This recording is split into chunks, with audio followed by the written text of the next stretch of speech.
Iginiit ni Pangulong Bongbong Marcos sa isang forum sa Australia, hindi sunod-sunuran ng Pilipinas sa kahit anong bansa. Papalag din daw ang Pilipinas sa oras sa baliwalain ang karapatan nito sa West Philippine Sea. At live mula sa Melbourne, Australia, may unang balita. Si Ian Cruz. Ian.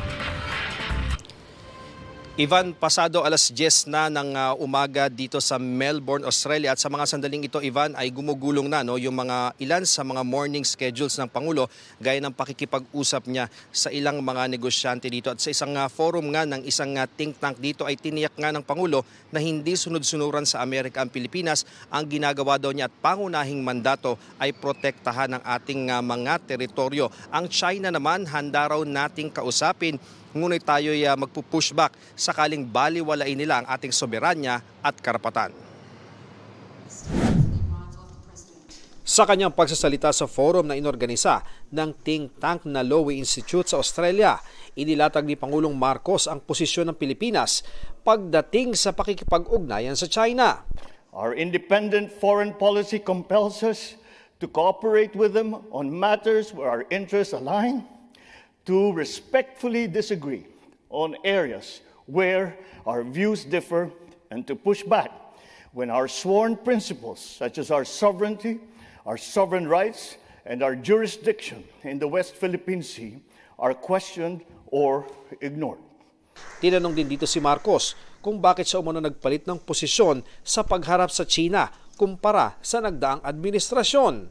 We must defend the territory of the Republic. And that is a primordial duty of a leader. The territorial integrity of the Philippines cannot be threatened. And if threats are made, then we must defend against those threats.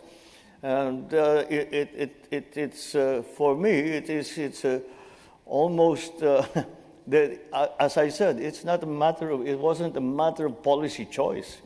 It is the duty that I took on. Pero iginiit din ni Marcos na hindi sunod-sunuran ng Pilipinas sa kagustuhan ng Amerika. Let me make it very, very clear. The Philippines acts for its own interests. And the decisions that we make when it comes to foreign policy are decisions that we make because we believe and are convinced and know that it is in the national interest. It is not a policy that has been foisted upon us by any country. Dumalo rin ang Pangulo sa Philippine Business Forum kung saan hinikayat ng Pangulo ang mga negosyante mula sa Australia na maglagak ng puhunan sa bansa. Nagkaroon din ng presentasyon ng 14 na business agreements ng Pilipinas at Australia.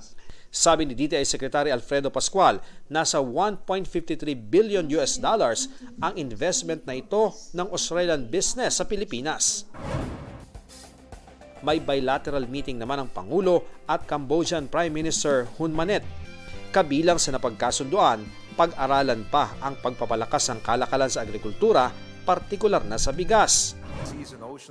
Si Foreign Affairs Secretary Enrique Manalo naman kasama ni Australian Foreign Affairs Secretary Penny Wong sa Maritime Cooperation Forum sa sidelines ng ASEAN-Australia Special Summit.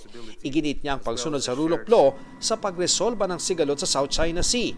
Sa isang panayam, dinipensahan naman ni Manalo ang ginagawa ng pamahalaang pagsasapubliko ng mga nangyayari sa West Philippine Sea. If you would stop harassing us and perhaps performing other actions, there wouldn't be any news to report. Nakipagkita rin ng Pangulo sa Filipino community dito sa Melbourne para pasalamatan sila sa kanilang kontribusyon hindi lamang dito sa Australia kundi pati na rin sa Pilipinas.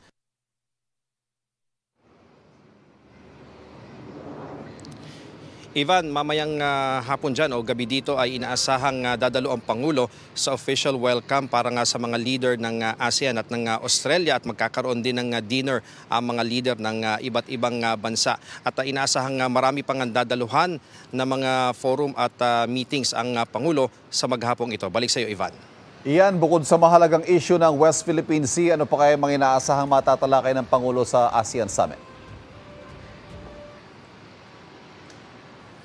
Alam mo, Ivan, binanggit ng Pangulo doon sa Filipino community na apat nga yung kanyang mga pakay dito sa ASEAN-Australia Special Summit.